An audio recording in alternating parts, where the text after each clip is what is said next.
ኦርቶዶክሳውያን ላይ በተደረገው ጭፍጨፋ አስቸኳይ መልእክት ተላልፏል። ቤተክርስቲያን ትዝታው ላይ ያደረገችው ተግባር ሁሉንም አስደንግጧል። ይህ ቲክቶከር ያደረገው አስነዋሪ ተግባር ሁሉንም አሳዝኗል። አዶናይ ያልተጠበቀ ነገርን ዛሬ ማሰምቶናል። እነዚህንና ሌሎች ወቅታዊና አስተማሪ ቪዲዮዎችን ይዘናል። ሰላም እንደምናላችሁ ውድ ቤተሰቦች፣ ሰላም አምላክ እግዚአብሔር የተመሰገነ ይሁን። እጅግ በጣም ደህና ነኝ። ሁላችሁም እንዳላችሁበት የሰዓት አቆጣጠር እንደምናላችሁ፣ ስለ ሁሉም ነገር እግዚአብሔር ይመስገን ልንል ይገባናል። እስኪ እንደሁሌው ዛሬም እግዚአብሔር ይመስገን እያላችሁ ኮሜንት አድርጉ። ይህን ቪዲዮ ላይክ አድርጋችሁ ለምትጀምሩ እጅግ በጣም እናመሰግናለን። ባለፈው ቪዲዮአችን የምትሸለሙበትን አንድ ኮሜንት አዘጋጅተን ነበር። የእናታችን የቅድስት ኪዳነ ምሕረት በዓል ነበር የሚከበረው። የእናታችን የቅድስት ኪዳነ ምሕረት በዓል ምክንያቱ ምንድነው ብለን ጠይቀን ነበር። በጣም ብዙ ሰው ኮሜንት አድርጓል። ግን እጣ የወጣለት አካውንት ነው። ባለዚህ አካውንት ተሸላሚ ስለሆን ከታች በምትመለከተው የቴሌግራም እና የቲክቶክ አካውንቶቻችን ኮንታክት በማድረግ ሽልማትን መውሰድ ትችላለህ። ዛሬ የሚያሸልመው ኮሜንት ደግሞ የኦርቶዶክሳውያን ጭፍጨፋ ይቁም የሚል ኮሜንት ነው ማለት ነው። ሁላችሁም ኦርቶዶክሳውያን ዛሬ ኮሜንት ላይ የኦርቶዶክሳውያን ጭፍጨፋ ይቁም እያላችሁ ኮሜንቱን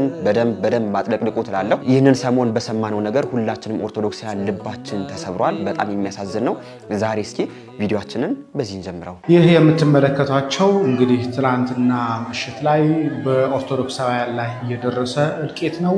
ይኸውም ደግሞ አርሲ ላይ ነው። አርሲ ላይ ዕለት ዕለት የኦርቶዶክሳውያን እልቂት እየፈጸመ ነው። 21 ኦርቶዶክሳውያን ተገድለዋል። 7ቱ በከፍተኛ ጉዳት ደርሶባቸው ሐኪም ቤት ነው ያሉት። ኦርቶዶክሳውያን በየዕለቱ ይገደላሉ። እዚህ እየመጡ ግን ሙስሊም አራጅ አይደለም፣ ሙስሊም ገዳይ አይደለም፣ ሙስሊም አይደለም ይላሉ። ግን በአይናችን የምናየው የምንሰማው ግን እንዲህ የምትመለከቷቸው የኦርቶዶክሳውያን እልቂት ነው። እነኚህ ሰዎች መጥተው እኛ እኮ ሰላማዊ ነን፣ እኛ እኮ ደህና ነን ይላሉ። ይህ የተፈጸመው በምስራቅ አርሲ ዞን ሸርካ ወረዳ ጃዊ ዋጮ ቀበሌ ትናንትና በ19 ከቀኑ 10 ሰዓት ጀምሮ በተደረገ ነው። ከትናንትና በስቲያም በነበረም እንዲሁ 4 ኦርቶዶክሳውያን ተገድለዋል፣ ሌሎችም ቆስለዋል። ከ11 ሰዎች በላይ ደግሞ ቤታቸው ተቃጥሏል። ኦርቶዶክሳውያን በየዕለቱ ሲገደሉ አሁን የሚያሳስበን ስለ ኦርቶዶክሳውያን እልቂት ሳይሆን ስለማይመለከተን ጉዳይ መሆኑ ደግሞ ይበልጥ ያሳዝናል። እባካችሁ ኦርቶዶክሳውያን አሁን እንኳን አንድነታችሁ ይኑር፣ አንድነታችሁን አምጡት።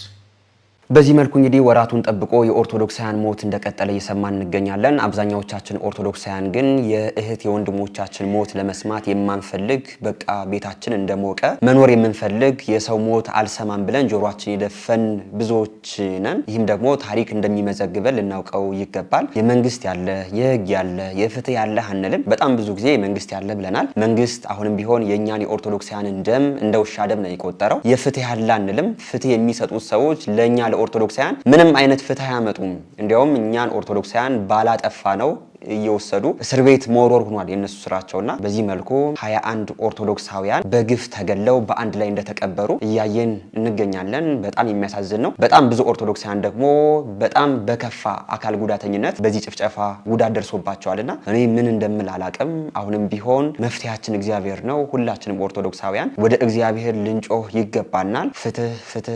ፍትህ ብለናል። ግን ማንም ለኛ ኦርቶዶክሳውያን ፍትህ የሚሰጥ አካል የለም። እኛም ደግሞ የነርሱ እህት ወንድም የሆነ ኦርቶዶክሳውያን ደግሞ የእነርሱን ሞት የእነርሱን ደም መፍሰስ የእነርሱን መታረድ መስማት እንኳን የማንፈልግበት ደረጃ ላይ ደርሰናልና ይህ እጅግ በጣም የሚያሳዝን ነገር ነው። እኔ ምን ማለት እንዳለብኝ አላቅም። እንቀጥለው ቪዲዮን። በፍቅር እንካንብሮ ከየት የመጣ ነው? ደም አለው። ታሩሲ ነው የመጣው። ያሩሲውን ስንዴ እንዴት ብዬ ልብላው? ያሩሲውን ስንዴ እንዴት ብዬ ልብላው? ያረሰው ገጀራ ያበቀለው ደም ነው። አልበላም ይቅርብኝ ትርፉ ትዝብት ነው። ተው አባቶቻችን መንገድ አትሳቱ። ፈተናው ቢሆንም በእናንተ ላይ ብርቱ። በማን እንጽናና እኛ ልጆቻችሁ? አይናችሁ እያየ ዝምታን መርጣችሁ አታስታውሱትም የስልጣኑ ጊዜ ጥቁር ስታለብሱን። ዛሬ ስንታረድ እንደዚህ ልትረሱን። ማተቤና ስሬ ዛሬችን ቃላት የምመሰክረው በአሩሲ ምድር ላይ ስላልተገኘው ነው። ፍትህ ለአሩሲ ኦርቶዶክሳውያን።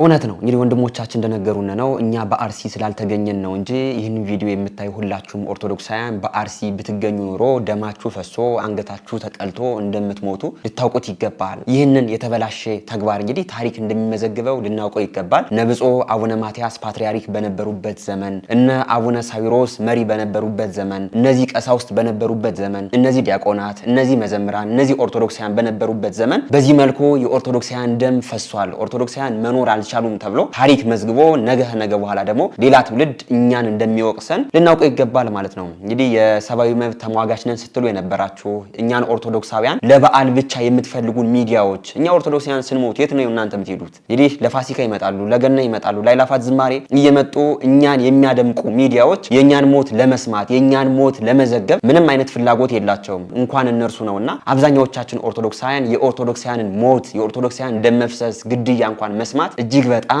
የማንፈልግ ብዙዎቻችንና የኛን ሞት የኛን ደም መፍሰስ እኛ ካልተናገርን እኛ ካልሰማ ነው ማን እንዲሰማልን ማን መጦ መፍትሄ እንዲሰጠን ነው የምንፈልገው? አባቶቻችን ከመቼውም ጊዜ በላይ ምን ማድረግ እንዳለባቸው አላቅም፣ ግን ብቻ አሁን ያለንበት ጊዜ ይህንን ይመስላል። መሪዎቻችን የኛን ሞት መስማት አይፈልጉም። እኛም ኦርቶዶክሳውያን በሌላ አካባቢ የሚጨፈጨፉ የኦርቶዶክሳውያንን ሞት መስማትም አንፈልግምና ምንን ፈርተን እንደሆነ አላቅም። ቀጥለው ቪዲዮአችንን ንጹህ ደም ፈሰሰ የአቤል ደም ጮኸ ቃየል በዛ ብሎ መናገር ኃጢአት አይደለም።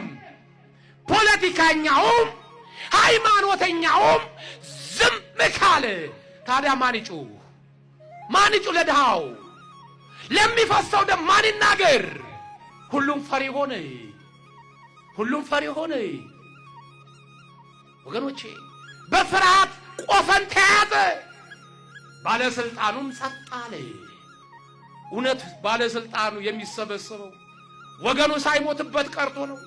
ወገኑ ሳይፈናቀልበት ቀርቶ ነው? ግን አይደለም። ለምን? ለመኖር እያለ ያጨበጭባል። ወንድሙ እየሞተበት አልሞተብኝም ይላል። ዘመዱ እየተፈናቀለ አልተፈናቀለም ይላል። ለምን? በፍርሃት ቆፈን ተይዟል። ፍርሃት እንደነከለ ቢያሰቃዩኝስ እንደነከለ ጨለማ ቤት ቢጥለኝስ ይላል። ወገኔ ሰው የሚጠላውን አይደለም ሰው የሚጥልህን አይደለም መፍራት ያለብህ፣ እግዚአብሔር እንዳይጥል ፍራ። እህቴ ስለ እውነት ቁሚ። በመስሪያ ቤትም ይሁን በጓደኝነትም ይሁን በአካባቢም ይሁን እውነትን ተናገሪ። ለይምሰል ግን አትኑሪ። ለይምሰል አትኑሪ። ለሆድህ አትደር፣ ለህሊና ህደር። መምህራችን እንደሰማችኋቸው ነው። እኛ ኦርቶዶክሳውያን የኦርቶዶክሳውያንን ሞት፣ መጨፍጨፍ፣ መገደል፣ መናገር ምን እንደሚያስፈራን አላቅም። ነገ ከነገ በኋላ ይህም ጉዳይ የእኛም ቤትም እንደሚያንኳኳ በደንብ ልናውቀው ይገባናል ማለት ነው። አሁን ይህን ቪዲዮ በሰላም የምታዩት እናንተ አርሲ ስላልሆናችሁ ነው እንጂ በአርሲ የሚገኙ ኦርቶዶክሳውያን ቤታቸው ተቃጥሏል፣ እህት ወንድሞቻቸው ተገድለዋል። አሁን ላይ ሰላም አይደሉም። እኛ ደግሞ እንዲያው በአካባቢያችን ለጊዜው በሰላም ልኖር እንችላለን። የእነዚህን ሰዎች ኦርቶዶክሳውያን መሞት ግን መስማት የማንፈልግ የእነርሱንም ሮሮ መናገርም የማንፈልግ አብዛኛዎቻችንና ምን አስፈርቶን እጃችን ጥፍጥፍ አድርገን ቁጭ እንዳለን አላቅም። እንኳን ስለ ኦርቶዶክሳውያን ሞት መናገር ነውና የኦርቶዶክሳውያን ሞት መስማት የማንፈልግ ብዙዎች ነን። ሁላችንም ኦርቶዶክሳውያን ይህ ተግባር የሁላችንም ቤት እንደሚያንኳኳ ልናውቀው ይገባናል። ይህንን ሰሞን አንድ ሚዲያ ላይ ሲዘዋወር የነበረ ጉዳይ ነበር። የኢቢኤስ ጋዜጠኛ የሆነው ዮናስና በእግረኛው ሚዲያ የምናውቀው ወንድማችን ተክለ ሃይማኖት ወደ እስራኤል ተጉዘው እንግዲህ እስራኤል አሁን ያለችበትን ሁኔታ በስርዓት ሲዘግቡ ነበር። ግን በዚህ የሚገኙ አንዳንድ ሙስሊሞችና አንዳንድ ኦርቶዶክሳውያን አብረው ተጨምረው እንዴት በእስራኤል ሂደው የፍልስጤም ህፃናትን መጨፍጨፍ እንዴት ይሸፋፍናሉ የሚል ነገሮችን ሲያራግቡ እያየናቸው ነበር። እንግዲህ እነዚህ ሰዎች በማያውቁት በፍልስጤም ሀገር ለሚጨፈጨፉ ሰዎች ካዘኑ በዚህ አብረው ለኖሩት ለወንድማቸው ለኦርቶዶክሳውያኑ ደም መፍሰስ መታረድ እንዴት ዝም እንደሚሉ አላቅም። እነዚህ ሰዎች እኛ ኦርቶዶክሳውያን ወንድሞቻቸው ነን፣ አብረን የኖርን ጎረቤት ሆነን አብረን ብዙ ነገር ያሳለፍን ሰዎች ነን። የኛ ሞት ለእነርሱ ግድ አይሰጣቸውም። በፍልስጤም ሀገር የማያውቁት ሙስሊም ሲሞት ግን ሲያራግቡት እያየን እንገኛለን። የኢቢኤስ ጋዜጠኛው ዮናስና ወንድማችን ተክለ ሃይማኖት በእስራኤል ሂደው እስራኤል ያለችበትን ሁኔታና እንግዲህ ስለ እስራኤል ነው ሲዘግቡ የነበር እንጂ ስለ ጦርነት አላነሱም። እንደዚህ ሆኗል የሚሉት ነገርም አልነበረም። እነርሱን ኦርቶዶክሳዊ ጋዜጠኛም ስለሆኑ እነርሱን በቃ የሆነ ብቻ ለመጨቆን በጣም ብዙ እንቅስቃሴዎችን ሲያደርጉ ነበር። እነዚህ ሰዎች ሰው መሆን ካስጨነቃቸው ስለ ሰብአዊነት እንከራከራለን፣ ድምጽ እናሰማለን ካሉ በዚህ ለሚገኙ ለኢትዮጵያውያን እንዴት ድምጻቸው ጩኸታቸውን አያሰሙም። እንግዲህ እነርሱ ጩኸታቸው ውሸት እንደሆነ በዚህም ልናውቀው ይገባል። እነርሱ እኛን ጎረቤታቸውን አብረን የኖርነውን ብዙ ነገር ያሳለፍነውን የኦርቶዶክሳውያን ሞት ምንም እንደማይገዳቸውና በዛ አካባቢ የሚገኙ የማያውቋቸው ሙስሊሞች ደግሞ የእነርሱ ወገኖች አድርገው በዚህ መልኩ እየጮሁላቸው ይገኛል። ወንድማችን ተክለ ሃይማኖትም ምላሽ ይሰጥ ነበር። እስቲ አንዴ ቪዲዮን አይተን ነው እንመለስ። እኛ ግን ያው መንፈሳዊ ለጉዞ ነው ነው የተለየ ዓላማ የለንም። እስራኤልና ኢትዮጵያ ሀገር ከሚለው በላይ በተለየ በክርስትና መሰረት ነው የሚገናኙበት መንገድ ብዙ ነው። ለኔ እስራኤል ኢየሩሳሌም ሀገር ብቻ አይደለችም፣ የክርስትናዬም ምንጭ ናት። አንድ ይሄን ያዥ። ይሄን የሚጽፉ ሰዎች ደግሞ በራሳቸው በተለይ ደግሞ ደና አህመዲን እና የሱ እንትኖች ሌላ እንግሊዛው የሚከራከሩ ካሉ ሳውዲ አረቢያ መካና ሐረም ለሀገር ብቻ አይደለችም ለሙስሊሞች። እንደው የበለጠ እንደውም እነሱ ቢያብራሩት ደስ ይለኛል። የእስልምና መሰረቱ መካ ነው፣ መዲና ነው። ሶስተኛው እኮ ነው ኢትዮጵያ። ደግሞ የሚገርምሽ የመጀመሪያው ስደተኞች ወደ ኢትዮጵያ አይደል የመጡት? ይሄን በደንብ ዑለማዎች ያውቃሉ። ግን የሆነ የተጣመመ ዓላማ ያላቸው አንዳንድ ሰዎች ሊያጣሙ ለሚፈልጉ ሰዎች ነው እንጂ ሸሆች፣ ዑለማዎች፣ ኡስታዞች በደንብ ያውቃሉ። እስራኤልና ኢትዮጵያ ከሀገር ያለፈ የክርስትና ጉዳይ እንደሚያስተሳስራቸው መካና እስልምናን ኢትዮጵያ ውስጥ ያለ ብቻን ሳይሆን እስልምና በዓለም ያለው 1 ቢሊዮን የሚባለው ሙስሊም ከመካ ጋር ይገናኛል፣ ከመዲና ጋር ይገናኛል። ማንኛውም ሙስሊም ወደ መካ ሄዶ ጠዋፍ ማድረግ ይፈልጋል፣ በካዕባ ዙሪያ አይደለ? በየመሐላቸው አንደበት ትሰሚያለሽ ወረበን ካዕባ ሲሉ የካዕባው በሱ የሚምሉበት። ስለዚህ ዓላማው ኢትዮጵያን ከእስራኤል ማስጣል ብቻም ሳይሆን ከክርስትና መለየት ስለሆነ የኋላ አጀንዳው ይገባኛል። የነ አልጀዚራና የኳታር የሌሎችም አይዲዮሎጂ የጂኦፖለቲክሱ እንዳለ ሆኖ ማለት ነው። ወንድማችን ተክለ ሃይማኖት እንግዲህ በተፈጠረው ነገር በዚህ መልኩ ምላሽ እየሰጠ ይገኛል። የሚገርማችሁ ነገር የወንድማችን የተክለ ሃይማኖት በዛ በእስራኤል ሂዶ መዘገቡ እጅግ በጣም መነጋገሪያ ሆኗል አሁን ላይ ማለት ነው። የኦርቶዶክሳውያን ሞት ግን እኛ ኦርቶዶክሳውያን እየጮህን እንገኛለን። ማንም የኛን አጀንዳ ግን አጀንዳ አድርጎ እየጮኸ እየሰማ ነው አይደለም። እነዚህ ሰዎች የሚፈልጉት ነገር ምንድነው? በቃ ይህንን ጉዳይ ማጫጫህ፣ እነዚህን ወንድሞቻችን ደግሞ አይ እንደዚህ ያደረጉ ነው ብለው እኛም እንድንጠላቸው ነው አንደኛም ስራ እየሰሩ የሚገኘውና ሁላችንም ኦርቶዶክሳውያን ልናውቀው የሚገባን ምንድነው እንዲህ አይነት ሰዎች ለኛ ለኦርቶዶክሳውያን ደም የማያስቡ በዛ ለማያውቋቸው ሙስሊም ለሆኑ ሰዎች ደግሞ የነርሱ ደም መፍሰስ የሚገዳቸው ሆነው ነው ያየናቸው የምንገኘው። እውነት ነው የማንም ሰው ደም መፍሰስ በጣም በጣም የሚያሳዝን ነገር ነው፣ ልክም አይደለም ደም መፍሰሱ። ግን ደግሞ ሰው በሀገሩ ይህንን ያህል ትልቅ ጭፍጨፋ እየተደረገ የሀገርን ትቶ ወደ ሌላ ሀገር ሄዶ የዛ ሀገር ጉዳይ የኔ ጉዳይ ነው ማለቱ በጣም ያሳዝናል። ይህም ደግሞ እነርሱ እንግዲህ በንግግራቸው ሀገራቸው ኢትዮጵያም እንዳልሆነ ነው እየገለጹት የሚገኘው ማለት ነው በዚህ አይነት ንግግር። ለምን በኢትዮጵያ የሚገኙ ሰዎች ደማቸው መፍሰስ የማያስጨንቀው ኢትዮጵያዊ ከሆነ በሌላ ሀገር ያሉ ሰዎች ደም መፍሰስ የሚያስጨንቀው ከሆነ ያነ ሰው እንግዲህ ድምጹን ለሚያሰማለትና እንደዚሁ ተጨፈጨፉ እያለ ለሚጮህለት የሀገር ሰው ነው እንጂ የኢትዮጵያ ሀገር ሰው እንዳልሆነ በዚህ መልኩ ራሳቸው እየመሰከሩ ይገኛሉ። በዚህ ጉዳይ አንዳንድ ኦርቶዶክሳውያንም ሲያራጉ እያየናቸው እንገኛለን። እነዚህ ኦርቶዶክሳውያን ይህንን አጀንዳ ወዲህና ወዲህ ማድረጉ ፎሎወር ለማግኘት ላይክ ለማግኘት ነው እንጂ ጉዳዩ እዚህን ያህል ትልቅ የገነነ ሆኖ አይደለም። ምንም አላሉም ሄደው በዛ በሰሩት ፕሮግራም ላይ ግን ዝም ብለዋል አይደል? እኛም እዚህ ያለንበት እስቲ ካላችሁበት የኦርቶዶክሳውያን ሞት ይጭነቃችሁ፣ ስለ ኦርቶዶክሳውያን ጩሁ። በዚህ መልኩ እስቲ የኦርቶዶክሳውያንን መገደል አጀንዳ አድርጉት። ጩኸቱ ሁሉ ውሸት ነው። እነዚህ ሰዎች የሚሰሩት በቃ እነርሱ በሙስሊምነት አንድነን ብለው ስለሚያስቡ የኛ የኦርቶዶክሳውያን ደም ለነርሱ መፍሰሱ መልካም ነው፣ የዛኛው የሙስሊሞች ደም መፍሰስ ደግሞ ለነርሱ የሚያንገበግብ ጉዳይ ነው ማለት ነው። በዚህ ጉዳይ ወንድማችን ዘመድኩንም ያለው አለ። እስቲ ሰምተነው እንመለስ። ጸቡ ለምን እስራኤልን ጎበኙ አይደለም፣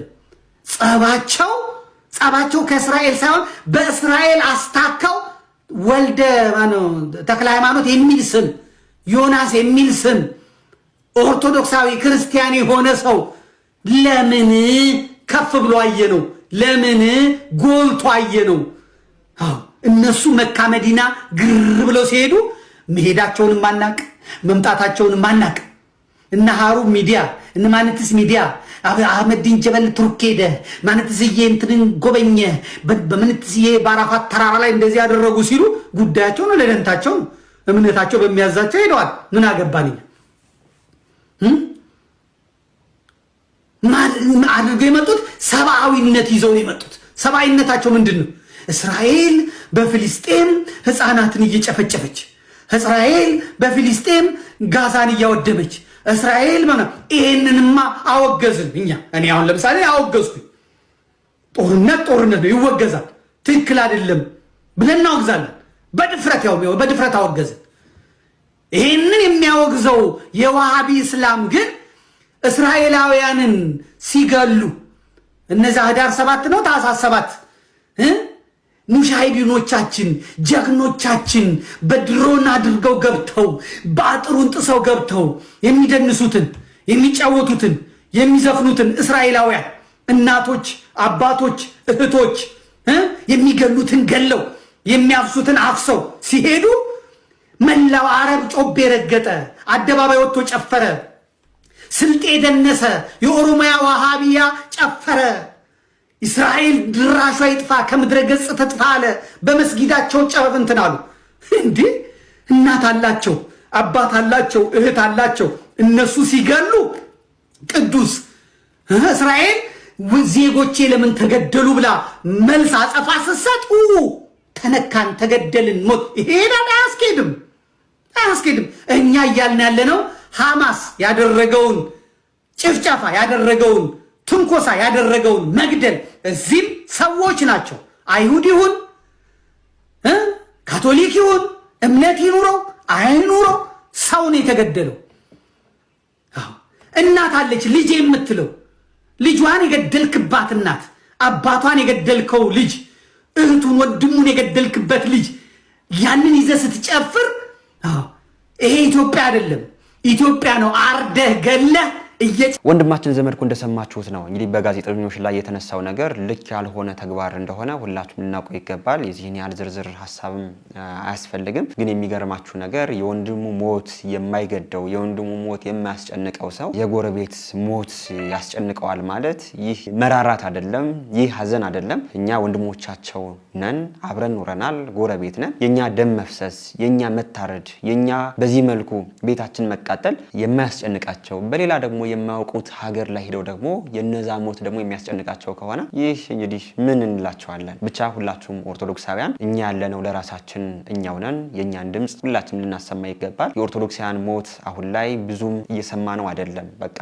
እኛም መናገርም እጅግ በጣም አስጠልቶናል ስለ ኦርቶዶክሳውያን ሞት። ነገ ከነገ በኋላ ግን የኔንም የእናንተንም ያንቺንም ቤት አንኳኩቶ በፊታችን ላይ የምንወዳቸው ህፃናት የምንወዳቸው እናት አባቶቻችን እንደዚሁ እንደ አርሲ ኦርቶዶክሳውያን ሆነው እንደምናያቸው ልናውቀው ይገባናል። ይህንን ሰሞን ሲራገብ የነበረው ጉዳይ ግን ይህንን ይመስላል። ይህንን ጉዳይ ሲያራግቡ የነበሩ ሰዎች ደግሞ አሁን ላይ እየፈሰሰ ያለውን ደም ዛሬ የፈሰሰውን ደም ደግሞ በዚህ መልኩ በሳቅና በቸለታ ሲያልፉት እያየናቸው እንገኛለን። በዚህ ጉዳይ ላይ ያላችሁን አስተያየት ኮሜንት አድርጉ። ሁላችሁም ኦርቶዶክሳውያን የኦርቶዶክሳውያን ሞት ይቁም እያላችሁ ኮሜንት አድርጉ። ይህንን ይመስላል ማለት ነው ይህን ሰሞን የተፈጸመው ነገር። ወደ ሌላኛው ርዕሰ ጉዳያችን እንሄዳለን እና እኔ ኪዳነምህረት ከምልሽ በላይ ጠዋት ሄጄ እንደሰው ክድዬ ዛሬ ጾም ነው የምታወይኝ ካልኩ ተሻግሬ ወይ 200 ወይ 300 ሰርቼውላል። መጀመሪያ እነዚህ ልጆች መንታ ነበሩ። መንትዮቹ እችኛዋ መሄድ አትችልም፣ ጀርባዋ ትልቅ ብሎ ነበር። እችኛዋ ደግሞ ማውራት አትችልም። እሱ ደግሞ ያው ጭንቅላቷ ወንድኗል ይታያል በግልጽ ማለት ነው። እና የመጀመሪያ ልጅ ነበር። የመጀመሪያ ልጅ መኪና አደጋ ነው የበላበት። ዶኒ ጸበል 3 ወር ተቀምጬ ድኜ መጣሁ። ድኜ ስወጣ ከኔ ቢጤዎች ተነጥዬ 1500 ቤት ተከራይቼ እዚህ ኪዳነምህረት እኖራለሁ። አሁን ልብስ አጥባለሁ፣ እንጀራ ጋግራለሁ፣ ልጆቼን ኪራይ እንደዛ ማላው ኪዳነምህረት ህዝብ ከኔ ጋር ነው ያለው። እቺ ልጅ ሄዳለች አሁን ትንተባተባለች፣ ግን ማውራት ጀምራል። እቺኛውም አሁን ደህና ናቸው፣ እግዚአብሔር የተመሰገነ ይሁን። አምጡ ታሪኩ ስታሳይ መልሼ ቅርበኝ ብዬ አለቀስኩ። ለካ በየቀኑ ከኔ ጋር ነው ያለሽው። እኔ ሳላቅ አማረርኩኝ፣ ሳላቅ ነው ያማረርኩኝ። ይቅርበኝ ብያታል። መላው እዚህ ጋር ብታይ ትልልቆቹን ብትጠይቂ ከኔ በላይ የኔን ታሪክ ይነግርሻል። በዚህ መልኩ 3 አመት ኖር ያለው እነዚህ ልጆች ይቺ 3 አመት አይደለም አንድ ቀን የሰው ፊት ክብድ ክብደቱን 1 ብር ለማግኘት የሰው ፊት ክብደቱን ለአንቺ አልነግርሽም፣ ለወላዲቷ ነው የምነግረው። ከቤት ስወጣ ራሱ በሷ ነው በቃ ተስፋ ኑሪ። ግን አብልታ መግባ እንዲህ በምታየው ሁኔታ ታኖረናለች። በቃ እኔ ከምናገረው ደግሞ ከኔ አንደበት በላይ ሌላ ተናጋሪ እውነት ነው የምልሽ። በቃ አይዞሽ ትላለች ሁሉ ነገር ናት። በቃ በእህታችን ጉዳይ እንግዲህ ምን ማለት እንዳለብኝ አላቅም። አብዛኛዎቻችን በሚባል ደረጃ እንቅፋት ሲመታን እንኳን እግዚአብሔር እናውረድ የምንለው በጣም ትልቅ ችግር እግዚአብሔር እንዳመጣብልን አድርገን የምናወራ ሰዎች አለን። በዚህ መልኩ ደግሞ በችግር እየተጓዙ ሁሌም ቢሆን አመስጋኝ የሆኑ እህቶችን እያየን እንገኛለንና እንዲያው እመቤታችን ቅድስት ድንግል ማርያም አሁንም ካለችበት ችግር እንድትወጣ ትርዳት ከማለት ውጭ ምንም የምንለው ነገር የለንም። ሁላችንም በተሰጠን ነገር አመስጋኝ እንሆን። ከዚህ ጋር ተያይዞ አንድ ቪዲዮ እንድገማችሁ። ነገሩ የሆነው ሳሪስ አዲስ ሰፈር ኪዳነ ምሕረት ቤተክርስቲያን ግቢ ውስጥ ነው። ወንድሜ ቤተክርስቲያን ተሳልሞ የሆነ ቦታ ላይ ተቀምጦ ያለ አንድ ልጅ ወደሱ ይመጣና እባክህ አባ ሽንቴን በጣም ስለወጠረኝ 1000 ብር ስጠኝ ይለዋል። ወንድሜ ግራ ገብቶት እንዴ ታዲያ ሽንት ከመጣ ለምን አትሸናም? 1000 ብሩን ምን አመጣው ሲለው ልጁ ምን አለው? እኔ እንዳንተ እድለኛ ሰው አይደለሁም። ሽንቴን ለመሽናት የግድ ጥቁር አንበሳ ሆስፒታል መሄድ ይጠበቅብኛል። ጥቁር አንበሳ ሆስፒታል መሄድ ብቻም ሳይሆን 1000 ብር ከፍዬ በሆነ የሰውነቴ አካል በኩል ነው ሽንቴን የሚያሸኑ። ስለዚህ እባክህ 1000 ብር ካለ ስጠኝ፣ በጣም ሽንቴን ወጥሮኛል አለውና ወንድሜም ያለውን ነገር ሰጠውና ሄደ። ምን እንዳስተዋልኩ ታውቃላችሁ? ብዙ ጊዜ እጅ ስላለ አመስግን፣ አይን ስላለ አመስግን ስንባል ምንድን ነው የምንለው? እባክህ የድሃ መጽናኛ። ግን የእውነት የድሃ መጽናኛ ነው? እግርና እጅ ስላለን ማመስገን የድሃ መጽናኛ ነው? ቆይ ባይኖረን ምን እናመጣለን? ፈጣሪ ልንከሰው? ለማን እንከሰዋለን? እሺ ይሄ ወጣት እንደያዘው አይነት በሽታ ቢሰጠንስ ምን እናመጣለን? አንዳንዴ በውስጥ መስመር የሚደርሱን መልእክቶች አሉ። ብንሄድ ይሻላል፣ ስራ አጣን፣ ራሳችን ልናጠፋ ነው። ማንም ይጎዳ ይመስለናል። ስራ አጣን ብለን ማማረር፣ ፍቅረኛችን ጋር ተጣላን ማማረር፣ የሆነ ነገር ሆነን ማማረር። ልናመሰግንባቸው የሚገቡ ደግሞ እልፍ አላፍ ነገሮች በህይወታችን ውስጥ አሉ። እባካችሁ ባለን ነገር እናመስግን ለማለት ያልነው ታሪክ የነገርኳችሁ። ፎሎ ማድረግ ሳይረሳ ሼር እያደረጋችሁ መልእክቱን አድርሱ። እንደሰማችሁት ነው። አንዳንድ እህቶቻችንና ወንድሞቻችን በጣም ትልቅ ችግር ኑሮባቸው በጣም ብዙ ነገር ጉለት ኑሮባቸው እግዚአብሔርን በፍጹም ቅንነት ያመሰግኑታል። እኛ ደግሞ እንዲያው በሆነው ባልሆነው ጤና ተሰጥቶን ሙሉ አካል ተሰጥቶን እግዚአብሔርን ስናማር እንታያለንና ባለነ ነገር ማመስገን ይልመድብን። ስለሆነው ስላልሆነው ስለሚሆነው ነገር ሁሉ እግዚአብሔር ይመስገን። በጣም እጅግ በጣም አስተማሪ ታሪክ ነው። ወንድማችን እናመሰግናለን። እንቀጥል እስኪ ቪዲዮአችንን። ግን እየጾምን ነው። ስጋ እንበላም፣ የሰው ስጋ ግን እንበላለን። አናማም፣ አኗሽም፣ አፋችን አይጾምም፣ አንደበታችን አይጾምም። ከስጋ ከእንጀራ ከምግብ ግን ምን እንላለን? ስለዚህ በሉ እጾማለሁ። አይደከማችሁ መሰለኝ። እጾማለሁ በሉ እስኪ። አለመጾሜን እጸልያለሁ። እንጸልያለን አንጸልይም? ግን ደግሞ እንጸልይ። እየጸለያችሁ አባታችን ሆይ እያላችሁ አባታችን ሆይ ከመቼው እንዳለቀ ግራ ገብቷችሁ አያውቅም? ያውቃል አያውቅም? የጸሎት መጽሐፍ እየጸለይን ስንት ገጽ ቀረው ብለን ቆጥረን አናውቅም? እጸልያለሁ በሉ። አለመጸለይን እየጸለዩ አለመጸለያል፣ እየዘመሩ አለመዘመር፣ እየቀደሱ አለመቀደሳል። አምናለሁ አለማመኔን እርዳዋለ። ይህን ጊዜ ጌታ ምን አለው? የማታምን ትውልድ ሆይ እስከ መቼ ከእናንተ ጋር እኖራለሁ አለ። አመጣው፣ ውጣ አለው። ጋኔኑ ወዲያውኑ ወጣ። ህዝቡ ሁሉ ወደ ቤቱ ሄደ። 9 ደቀ መዛሙርት ቅድም ለ9 እምቢ አላቸው አላልኳችሁ? 9 ወደ ጌታ መጡ። ጌታ ሆይ እኛ ልናወጣው ያልቻልነው ለምንድን ነው አሉት። ለምን አቃተን? 9 ሆነን ለምን አቃተን ሲሉት ስለ እምነታችሁ ማነስ ነው። ነገር ግን አለ ይህ አይነቱ ጋኔን ያለ ጾምና ያለ ጸሎት አይወጣም። ዝንቱ ዘመድ ይወጥ ዘእንበለ በጾም ወበጸሎት። ይህ አይነቱ የጋኔን ወገን እንግዲህ አጋንንቱ እኩል አይደሉም። ከዋነኞቹ አለቆች የወደቁ አሉ። ሳጥናኤልን የመሰሉ ደግሞ ከታች የወደቀ ተራ መልአክ አለ። እንዲህ አይነቱ ወገን እንዲህ አይነቱ ነገድ ያለ ጾምና ያለ ጸሎት አይወጣም ማለት። ከኔ ጋር ናችሁ ምእመናን? አሁን እኛ እዚህ ይህንን ትምህርት የምትሰሙ ምእመናን አልወጣ ያለ ጋኔን የለብንም? እስቲ አስታውሱ። ከልጅነት ጀምሮ እምቢ ያለ አልወጣ ያለ ችግር መጀመሪያ እስቲ ሀገራችን ኢትዮጵያ አልወጣ ያለ ጋኔን የሌለባት መምህራችን ቃለ ሕይወትን ያሰማልን። ጾሞ ካለመጾም ጸልዮ ካለመጸለይ እግዚአብሔር ያውጣን እንዳለን። ወደ ቀጣይ ቪዲዮአችን ደግሞ ስንሄድ የዚህ ቲክቶከር ተግባር በጣም ብዙዎቻችን አናዷልና እስኪ ቪዲዮውን አንዴ አይተነው እንመለስ። ይህ ዘፈን ሁሌም በችግራችሁ ሰዓት አብሯችሁ ለሚሆነው ጋብዙት። ወይኔ ያን ጊዜ ስቸገር ጨለማ ሲውጠኝ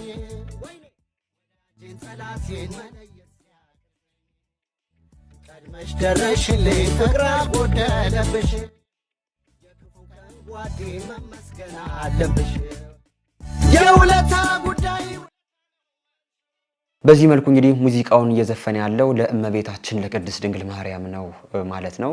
እጅግ በጣም የሚያሳዝን ነገር ነው። እመቤታችን ቅድስት ድንግል ማርያም ሁላችንንም ካለንበት መከራና ካለንበት ፈተና አውጥታናለች። የእርሷን ተአምር ደግሞ ለመመስከር በዚህ መልኩ በሙዚቃ ወይም ደግሞ ለፍቅረኛ የተዘፈነ ዘፈንን አምጥቶ ለእመብርሃን በመዝፈን አይደለም የእመቤታችንን ክብር የምንገልጸው። ይህ የእመቤታችን ክብር መግለጽ ሳይሆን እንደው እኛ ኦርቶዶክሳውያን በምን መልኩ አላዋቂነታችን እንደው በዚህ መልኩ ሰፍቶ እንዳለን የሚያሳየውና መብርሃን ብዙ ነገር ለሁላችን አድርጋልናለች። ግን ደግሞ ይህንን ነገር ላደረገችልን ነገር ደግሞ የምናመሰግንበት በጣም ደስ የሚሉ መዝሙሮች አሉ። እነዛን መዝሙሮች በመጠቀም መብርሃን ያደረገችልንን ተአምር መመስከር አይሻልም? ለሴትና ለወንድ የተዘፈኑ ሙዚቃዎችን እያመጡ እንደዚሁ ለቅዱሳን የተዘመሩ በማስመሰል በዚህ መልኩ ያልሆነ ስራን መስራት እጅግ በጣም ያሳዝናል። የዚህ የወንድማችን ጉዳይ እንግዲህ በጣም ብዙ ኦርቶዶክሳውያን አናዷል። እኛ ኦርቶዶክሳውያን የራሳችን ስርዓት ያለን ቅዱሳን የምናመሰግንበት የራሱ ደስ የሚል መዝሙር ያለን ነውና እንዲያው በራሳችን ቅዱሳንን ልናመሰግናቸው ቅዱሳንን ስላደረጉልን ነገር ልንመሰክርላቸው ይገባል እንጂ በዚህ መልኩ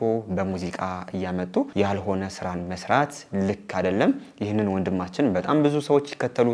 የሚከተሉት ሰዎች ደግሞ ራሳቸውን የሚያውቁ ከ18 ዓመት በታች የሆኑ በጣም ብዙ ወንድሞቻችን አሉና ይህ ልጅ በዚህ መልኩ በሙዚቃ እመቤታችን አመሰገንኩ ሲል እነዚህ ሰዎች ምን ይማራሉ? አሁን ላይ በጣም በቲክቶክ የምንከተላቸውን ሰዎች እንለይ ምልበት ዋና ምክንያት ይህ ነው። በጣም ብዙ ነገር ያላገናዘቡ ወንድሞቻችን እነዚህ ሰዎች ነው የሚከተሉና እነዚህ ሰዎች ከተከተለው ወንድሞቻችን ገደል እንዳይገቡ በትልቁም መልእክቴን አስተላልፋለሁ። እኛ ኦርቶዶክሳውያን የራሳችን ስርዓት ያለንን በራሳችን ስርዓት እንኖር እላለሁ። ይህ ተግባር ልክ አይደለም። በዚህ ቪዲዮ ላይ ያላችሁን አስተያየት ኮሜንት አድርጉ። እንቀጥላለን። አሁን ምን መሰለሽ ኤሚ ያለ መጨረሻ ላይ ነው ያለነው። ኦኬ አዶናይ ከዓለማዊ በላይ መንፈሳዊ ነው። እንደተናገርኩት የሆነ ጊዜ ስለብስ ጸጉሬ ሲቆረጥ መኪና ውስጥ ገባ ምናምን ዓለማዊ ይመስላል። ኦፍ ኮርስ ዓለማዊ ነን ሰዎች። ከዛም በላይ መንፈሳዊ ነኝ። ያለ መጨረሻ እንደቀረበ አውቀዋለሁ። ያለ መጨረሻ ስልሽ ሁላችንም በቃ እንጠፋለን ምናምን ሳይሆን የሆነ ነገር እየመጣ ነው። የሆነ ነገር ልቤ ደግሞ እሷን ያያታል፣ አስተውላለሁ። እግዚአብሔር እየመጣ ነው። ያ የድሮ አኗኗር ዘይቤያችን ይቀየራል። በእርግጠኝነት ነው የምልሽ። ይሄ ቫልዩ የምናደርገው ገንዘብ፣ ይሄ ቫልዩ የምናደርገው አለባበስ፣ ቁንጅና የሚባለው ሁሉም ይሄ የተሰጠን ራሳችን እንድናሳንስ የሚያደርገን ነገሮች ውሸት እንደሆኑ የምንነቃበት ጊዜ በጣም ቅርብ ነው። ያቺ ቀን ስትደርስ ደግሞ ሁሉም ነገር ትርጉም ያጣል። ትርጉማችን የዛኔ ምንድነው የሚሆነው? መተቃቀፍ ነው፣ እርስ በራስ መተያየት ነው፣ መሰማማት ነው፣ ፍቅር ነው፣ ትዳር ነው፣ ልጆች ነው፣ ቤተሰብ ነው። ተረዳሽኝ? እሱን ስለማቀው ካሁኑ ጀምሬ ራሴን እያላመድኩት ነው፣ እያዘጋጀሁት ነው። ወንድማችን አዶናይ ይህንን ሰሞን የተናገራት ንግግር እጅግ በጣም መነጋገሪያ ሆናለች። ከዓለማዊ ይልቅ እኔ እጅግ በጣም መንፈሳዊ ነኝ የምትለው ንግግርና በጣም ብዙ ኦርቶዶክሳውያን መንፈሳዊነት ምንድነው ብለው ጥያቄያቸውን ሲያቀርቡ ነበር። በጣም ብዙ ኮሜንትን እያየው ነበር። አዶናይ የሚሰራው ዓለማዊ ኮንተንት እንደሆነ ይታወቃል። ግን ዓለማዊ ኮንተንት ሆኖ በጣም ብዙ ሰዎችን ሲረዳ እናየዋለን። በጣም ብዙ መልካም ስራዎችን ይሰራል። ግን ደግሞ ቪዲዮ ላይ ፖስት የሚያደርጋቸው የሆነ ነገሮች ጭፈራ ቤት ገብቶ የሆነ ነገር እያደረገ ብቻ መንፈሳዊ የማያስብል አንዳንድ ነገሮችን ሲያደርግ እናየዋለንና እንደው መንፈሳዊነት ወደ ክርስቶስ ስጋና ደም መቅረብ ነው። ይህ ነው የመጨረሻው መንፈሳዊነት። ሁላችንም ኦርቶዶክሳውያን ንስሐ አባት ይዘን ንስሐ ገብተን ወደ ክርስቶስ ስጋና ደም እንድንቀርብ እግዚአብሔር ይርዳን እላለሁ። ግን አዶናይ ይህን ሰሞን የተናገራት ንግግር እናስመልክቶን የተናገረው ብለው በጣም ብዙ ኦርቶዶክሳውያን ኮሜንት ሲያደርጉ ነበርና እንደው በዚህ ጉዳይ ያላችሁንም ሀሳብ ኮሜንት አድርጉ። ወንድማችን አዶናይ ከዚህም ንግግር ሌላ የወንድማችን የዘማሪ ገብረ ዮሐንስን ቻሌንጅ አስጀምሯል። መኪና እስከ ሹፌሩ ከዚህ ቻሌንጅ ሁላችንም ልንሳተፍ ይገባል። ገጥላንም ቪዲዮአችንን መልካም ዜና። አመንዝራው ትዝታው ሳሙኤል ለህግ ሊቀርብ ነው። በአሁን ሰዓት አካውንቱ እንደታገደና ከሀገር እንዳይወጣም እግድ እንደተጣለበት እየተነገረ ነው። በእነዚህ ምክንያቶች አንድ ቅዱሳንን በማብጠልጠል፣ ሁለት የቅድስት ድንግል ማርያምን ክብር በማሳነስና አባቶችን በመጥላት በጥላቻ ንግግርና እንዲሁም ደግሞ የቤተ ክርስቲያንን መጻሕፍት ያለ አግባብ በመተርጎምና ሰድቦ ለሰዳቢ በመስጠት በሚል ክሶች ቤተክርስቲያናችን እንደገና ድጋሚ ትዝታው ሳሙኤልን ከሳ ከሀገር እንዳይወጣና የባንክ አካውንቱ እንዲታገድ አድርገዋለች። በአሜሪካ ሆኖ ቅዱሳንን ሲሳደብ፣ ታቦተ ሕግን ባልሆነ መንገድ ሲገልጽ፣ መጽሐፍትን ቤተክርስቲያን በማተረጉምበት መንገድ እየተረጎመ በጣም ብዙ ኦርቶዶክሳውያንን ሲያበሽቅና አባቶችን ሲሳደብ የምናውቀው ትዝታው ሳሙኤል ከ3 ከ4 ወር በፊት እንግዲህ ወደ ኢትዮጵያ ገብቶ እንደነበር ይታወቃል። የዛኔም ቤተክርስቲያን ከሳ ነበር። ግን አንዳንድ የመንግስት አካላት ጋር በመመሳጠር እንዳይከሰስ በማድረግ ከሀገር አስወጥተውት ነበር። እንደገና ማንም ኦርቶዶክሳዊ ምንም አያመጣም ብሎ በማን አለብኝነት ወደ ኢትዮጵያ ገብቶ ይህንን ሰሞን እየታየ ይገኛል። እንደገና ሊወጣ ሲል ቤተክርስቲያን ክስ በመስረቷ አሁን ላይ ከሀገር እንዳይወጣ እንደታገደና የባንክ አካውንቶች ሁሉ እንደታገዱበት እየሰማን እንገኛለን። እንግዲህ የዚህን የትዝታውን መጨረሻ አሁንም ቢሆን የቤተክርስቲያናችን የህግ አካላት በደንብ እንድትገፉበት ስንል በዚሁ መልእክታችን እናስተላልፋለን። እንግዲህ ጅማሬው መልካም ነው። ከዚህ በፊት ተከሶ ነበር። ግን አሁን ላይ በመንግስት አመራር ደረጃ ያሉ ብዙዎቹ ኦርቶዶክስ ጠል ስለሆኑ እንዲህ አይነት ሰዎች እንዳይከሰሱ ወይም ደግሞ ለሰሩ ስራ ተመጣጣኝ የሆነ ቅጣት እንዳይመጣባቸው በጣም ብዙ ስራዎችን ለነርሱ ይሰራሉና የቤተክርስቲያናችን የህግ አካላት በመከራም ላይ ብትሆኑ የዚህን ጉዳይ መጨረሻ እንድታሰሙን ስንል ሁላችንም ኦርቶዶክሳውያን በዚሁ መልእክታችን እናስተላልፋለን። የትዝታው ከሀገር አለመውጣትና የባንክ አካውንቱ መታገድ በጣም መነጋገሪያ ሆኖ እየተሰማ ይገኛል። በዚህ ጉዳይ ያላችሁን ማስተያየት ኮሜንት አድርጉ። እንቀጥላለን ቪዲዮአችንን። የልቡና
የልቦና የአይን ፈጽሞ ታውሯል፣ አይኔን ፈውስልኝ በርጠሚዎስ ይላል ወንድማችን። እጅግ በጣም ደስ የሚል ዝማሬን የዘመረልን ወንድማችን ደግሞ ስጋዊ አይኑ በዚህ መልኩ ማየት የማይችል ወንድማችን ነው። ይህንን መዝሙር ሲዘመር ሁላችንም አሳዝነውናል። የሁላችንም የልቦና አይን ግን እግዚአብሔር ያብራልን እንላለን። ወንድማችን ዝማሬ መላእክትን ያሰማልን፣ አገልግሎትን እግዚአብሔር ይቀበልልን እንላለን። እስቲ ሁላችሁም ዝማሬ መላእክትን ያሰማልን ያላችሁ ኮሜንት አድርጉ። ቀጥላለን ቪዲዮአችንን።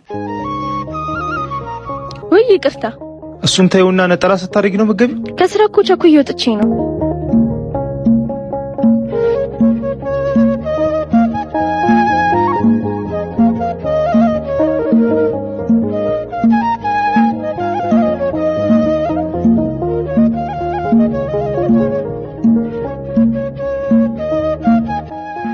እንዴ ጫማ ተደርጎ ነው የሚገባው? ጫማሽን እንኳን አታወልቂም?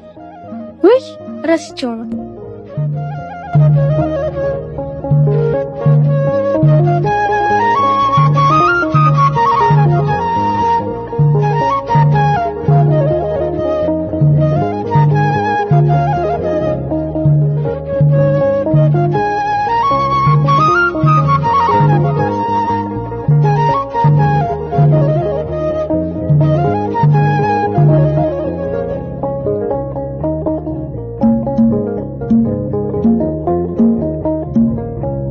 አንቺ ስለ አዶናይ አይሳመምሽ እንዴ? ለምን? ምክንያቱም ከኃጢአት የነጻን ስላልሆነ በቆሻሻ ማንነታችን መንካት ስለማይቻል ነው። እሺ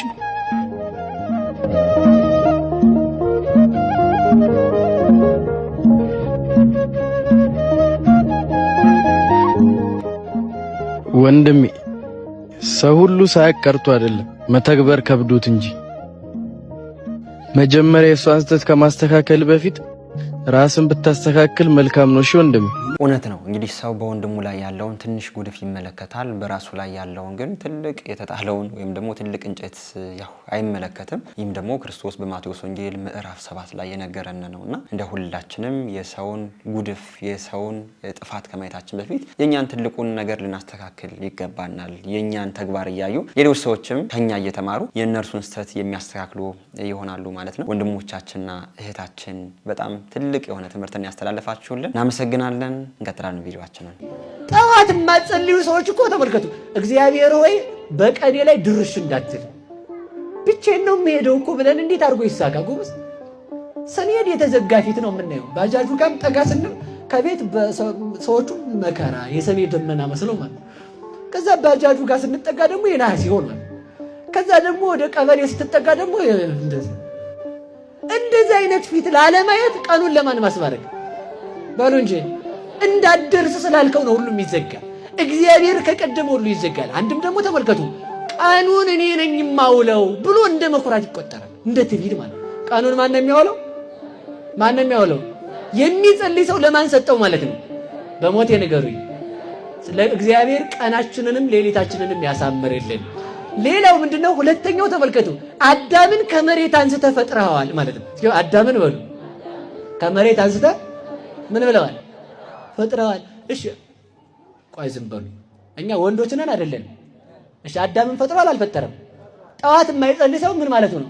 አዳምን ከመሬት አንስተህ አልፈጠርከውም እንደ ማለት ነው ማለት። ያንን ሰዓት ተመልከቱ አቤቱ አንተ ሁላችንም ምን ማለት ነው? ከመሬት አንስተህ በሉ ሰው አድርገናል በሉ እንጂ ሰው ምንድን ነው? አፈር ነው። አፈሩን ደግሞ ሰው ያደረገው ስንት ሰዓት ላይ ነው? ማለዳ ነው እግዚአብሔር። ስለዚህ ተመልከቱ ጠዋት የሚጸልይ ሰው አቤቱ ከመሬት አንስተው ሰው ያረከኝ ተመስገን፣ ሰው ያረገን መድኃኒዓለም ይመስገን። ጭቃ ቢያረግህ ቤት ነበር የሚመረግብህ፣ ሰው አረገ እኮ። ድንጋይ እሳት ቢያረግ ሰው ነበር የሚያነድህ ማለት። እንጨት ብትሆንም እንደዚያው፣ ካብት ብትሆንም ሰው ሲነዳ ይውል ነበር። እንደዚህ አንደ ሰው ያረገኝ እግዚአብሔር ይመስገን። አረ በሞት ይበሉ ማን ያረገን ይመስገን? ማን ያረገን? ሰው ያረገን መድኃኒዓለም ይመስገን። ሁለተኛ ሌላው ትልቁ ምስጢር ደግሞ ምንድነው? ክርስቶስ በጲላጦስ ፊት የቆመበት ነው። በሉ እስኪ ሁላችሁ ክርስቶስ በሉ በማን ፊት ቆሟል? ጠዋት የሚጸልይ ሰው ተመልከቱ አቤቱ አንተ እኔ አፈር ነበርኩ፣ አፈር የሆንኩትን ሰው አድርገህ ፈጠርከኝ። ሰው አድርገህ ብትፈጥረኝ አንተን በኃጢአቴ ካድኩ፣ አንተን አላምን ብዬ ጸበለስን ቆርጬ በላሁ። እንደገና ሰው ሆነ እኔ በጲላጦስ ፊት መቆም ሲገባኝ ስለኔ በጲላጦስ ፊት ቆምክልኝ ማለት ነው። በጲላጦስ ፊት የቆመልን መድኃኒዓለም የተመሰገነ ይሁን። ክርስቶስ በጲላጦስ ፊት ሲቆምልን እኛ በሳጥናኤል ፊት መቆም ቀርልን። አየው። ስለዚህ ምን ማለታችን ነው? በጲላጦስ ፊት በቆምክ ጊዜ በሳጥናኤል ፊት መቆሜን ያስቀረልኝ አምላክ ተመስገን፣ መድኃኒዓለም ይመስገን። እስቲ እንደው ሌሊት ሙሉ ዝርግት ብላችሁ ስታድሩ እውነቴን እኮ ውሃ ያመጣው ግንድ መስላችሁ እንደው ዝርግት ብላችሁ ስታድሩ እስቲ ክርስቶስን አስቡት።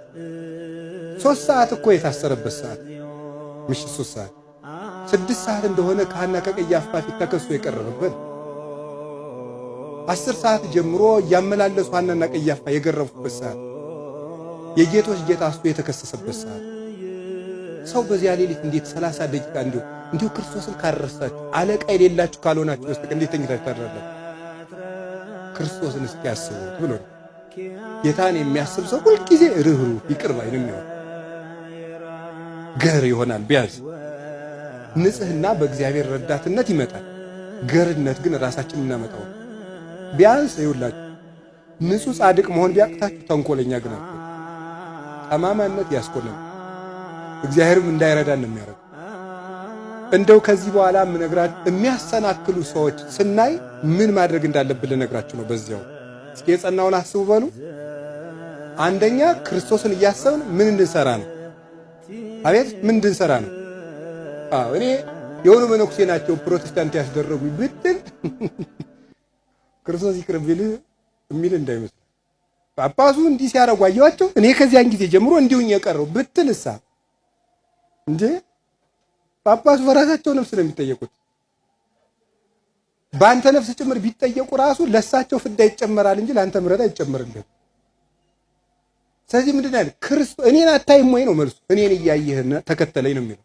የምታየው ካጣ እኔ ነኝ እሱንማ ታሳዩና አላችሁ ነው የሚል። መቼስ የኢትዮጵያ ሰው ወግ ለመሰንጠቅ ታምረኛ እኮ ናቸው። እንደው እናንተ ምስጢር ነው የማይገባችሁ እንጂ ወግ መሰንጠቅ ይገባችኋል። ሃይማኖት ብቻ ነው የማይገባ እንጂ ወግማ ይሰነጠው አቀዋል። አሁን ለወሬ ማበጀት ቁጭ እናንተ ካባችሁን ለብሳችሁ ኃጢአት እየሰራችሁ ጋርዳችሁን ክርስቶስን በየት ነው የሚልም አይጠፋም። አሁን ብድግ ብሎ ማለት እኔ ጋርጀህ ነው ክርስቶስ ሲጀመር እንዴ ግርግዳ መሰለ እንዴ ሰው የሚጋርደው? እሱ የጽድቅ ፀሐይ ነው ተራራ የማይጋርደው። አይንህ ከጠራ ቤት ውስጥ ሆነ ታየዋለህ። አይናችንን ማጥራት ነው የሚፈልገው። ክርስቶስን እያየን እንሩጥ። መምህራኖቻችን እጅግ በጣም እናመሰግናለን። የአገልግሎት ዘመናቸውን እግዚአብሔር ያርዝምልን፣ ለእኛም እግዚአብሔር ልቦናን ያድለን። የዛሬ ቪዲዮዎቻችን እነዚህ ሊመስሉ ነበር። በንግግር ያጠፋሁት ነገር ካለኝ ኮሜንት አድርጉ። በዚህ አስተማሪና ወቅታዊ ቪዲዮዎችን ወደ እናንተ በምናደርስበት ቻናል ድርጅቶቻችሁን ማስተዋወቅ የምትፈልጉ ሰዎች ከታች በምትመለከቱት ስልክ ቁጥር ኮንታክት በማድረግ እኛ ጋር መነጋገር ትችላላችሁ። እንግዲህ ዛሬ 500 ብር ካርድ የሚያሸልመው የኦርቶዶክሳውያን ሞት ይቁም የምትለው ኮሜንት ናት ማለት ነው። ኦርቶዶክሳውያን ሞት ይቁም ማለት የሁላችንም የኦርቶዶክሳውያን ግዴታ እንደሆነ ይታወቃል። ግን ሁሌም እኛ በቪዲዮአችን ሽልማት ያለው ነገር ኮሜንት አድርጉ ስለምንል የኦርቶዶክሳውያን ሞት ነው በደንብ ሊሰማ የሚገባውና ሁላችሁም ኮሜንት አድርጉ። በሚቀጥለው ቪዲዮ የዲህ እጣ አውጥተን ተሸላሚን የምናሳውቅ ይሆናል። ላይክ ያላደረጋችሁ ሰዎች ይህንን ሰሞን ትንሽ ጠፋ ብለን ስለመጣን ቪዲዮ ወደ እናንተ የመዳረስ አቅሙ ዝቅ ስለሚል በደንብ ላይክ አድርጉ። ለወዳጅ ዘመዶቻችሁም ሼር አድርጉት። እኔ ተመስገን ነኝ። ቻናሉም አዲስ የሆናችሁ ሰዎች ቻናሉን ሰብስክራይብ በማድረግ ቤተሰቡ ነው። እናንተም ቢቀርቡ የምትሏቸውን ቪዲዮዎች ከታች በምትመለከቷቸው የቴሌግራምና የቲክቶክ አካውንቶቻችን ላኩልን። አይተን ወደ እናንተ የምናቀርባቸው ይሆናል። በሌሎች ወቅታዊና አስተማሪ ቪዲዮዎች እስከምንገናኝ እኔንም እናንተንም ቸር ያቆየን። አቷል ጎሎበታል ብል ሳትንቀኝ ለዚህ ያደረስከኝ ጌታዬ እኔ ማን ነኝ?